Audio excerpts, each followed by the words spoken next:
let's talk about the concept of the idea. I mean, obviously in 2004, the internet is full steam ahead.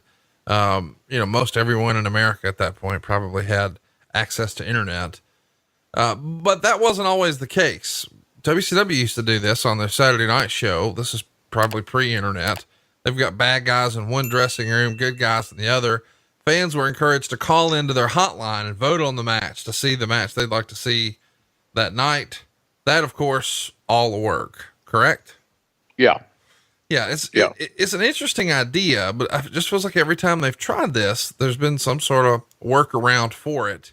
Well, nobody trusts anybody. They think automatically if it's wrestling, right? It's, hey, look, I got back from Dallas today, but my bags didn't, as I mentioned. And I go in the baggage office, American, and she says, I said, man, it's been a bad couple of weeks here, my travel with you guys. Long story short, she says, well, what do you do? And I said, well, I'm on the road. I'm Jim Ross. I'm a wrestling announcer for AEW, a new wrestling company. Used to be with WWE, and now with AEW on Wednesday nights on TNT, blah, blah, blah. Well, do you like that? I said, ma'am, let me ask you a question. Are you asking that question in regards to the fact that you don't like pro wrestling because it's fake? Are you asking that question in an insulting fucking manner? I didn't say that. That because you don't like wrestling, so why would I like it? I don't like it because it's made me a lot of money. A lot more than I'm ever going to make working for the American Baggage Claim. I promise you. I didn't say that either. I wanted to. I bit my tongue.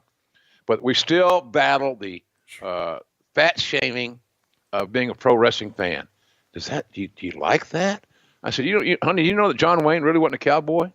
That shit is fake. It's show business, God damn it. So, Jesus Christ. Yeah, Jungle Boy Jack. Don't call him Jungle Boy Jack, JR. You're going to kill his gimmick. I'm telling you what, this is a new rule. I know we talked off air about our new recording schedule so we could make sure we were never late again, but I want to do it right after you get off a goddamn plane. I want to do it Thursday, and I'll be fluid that day. Whenever you step foot off, I'll be ready. I'll head home from the office and we'll make it happen. All right. Whatever you want to do. Hey, you're the podfather. You're the booker of this goddamn runaway train with all your raft of characters you have here now. So, my goodness. Yeah, whatever you want to do, big boy. I'm fine with that. But seriously, the Taboo Tuesday was just another Vince idea. Here's what you understand from working with Vince. And I think Bruce would probably tell you the same thing. You try to make his ideas work.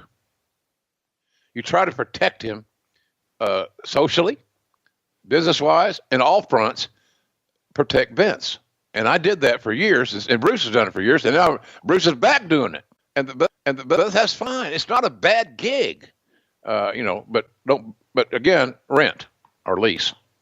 I think Bruce, Bruce, if I were you, I'd just Airbnb that son of a bitch. Well, for better or worse, Bruce used savewithconrad.com, and he is a proud homeowner right there in Stamford, Connecticut. So is he really? He is. Yes, sir. I'll be damned. Well, good for him. And look, his wife, Stephanie's back home. She deserves that. She's had a hell of a life. She's been challenged with this damn cancer. God bless her. I love her. And Bruce's kids are grown. They're empty nesters. Why not? So I'm all for Bruce being great there. Really. I ain't mad at WWE. I'm not against them. I don't look, nothing. Come on, folks. It's a goddamn pro wrestling show. Are you shitting me? And we're supposed to have these personality issues. Well, I don't want him to do good. I don't want them to do good. Are you kidding? What kind of life would you live if everybody that was doing well that you knew you were jealous of because they might be doing better than you? It's sick. It's a sickness. And it's a wrestling thing. It should not be, but it is. Well, what also should not be, but is Ray Traylor passed away on September 22nd, 2004, not too terribly long before this show. We haven't spent a lot of time talking about Ray here on the show. Any good, boss man stories you can share with us? I think Ray's greatest matches that I can recall off the top of my head that jump out of my mind vividly were in the, right after the buyout. After Crockett bought out the Cowboy and UWF, and they brought Ray in, the big boss man, to work with Dr. Death. And man, I'm telling you folks, if you get a chance to YouTube it or WWE Network, whatever it is, you access your video, go back and find some Big Boss Man versus Dr. Death video. It's amazing. Two big 300-pounders that were athletic as hell, that had no issues of laying it in, working safe but snug and believable. You didn't roll your eyes at their spots. They weren't looking for the next flip. They were looking at the next shot to strike somebody. They had some of the best matches I've ever called. No, because of me, because I was lucky. I was at ringside watching this stuff. It was amazing. So Ray Traylor's best work was in, I think, was in that after that buyout stuff with Doc. Even in the WWE line, he was younger, he was healthier. He hadn't been involved in any drug or alcohol issues at that point in time that I'm aware of that affected his work. He was a big athletic son of a gun, played a little college football, but a really light on his feet, agile, quick guy that had this great frame and a wonderful gimmick that he lived. He owned his gimmick. He made it his. And he was a special athlete and a really good guy. He was just country as hell, a good guy. And I remember when we negotiated him to come back to WWE, he came to visit me and Vince, and me first because I was on the second order, and Vince, of course, the closer. And he was just so excited about another opportunity. He'd been doing something wrestlers rarely do, Conrad. He was running. He was running and to get in better shape. He was working on his cardio, not on a treadmill. He was actually running like an old school football player or athlete would go out and run the track or run a mile, run here or there. That's what Ray was doing. He was telling me how much he was running to work on his cardio, and I was so proud of him. And this is such a sweetheart of a guy. So I don't know of anybody that didn't like Ray Traylor. I really don't.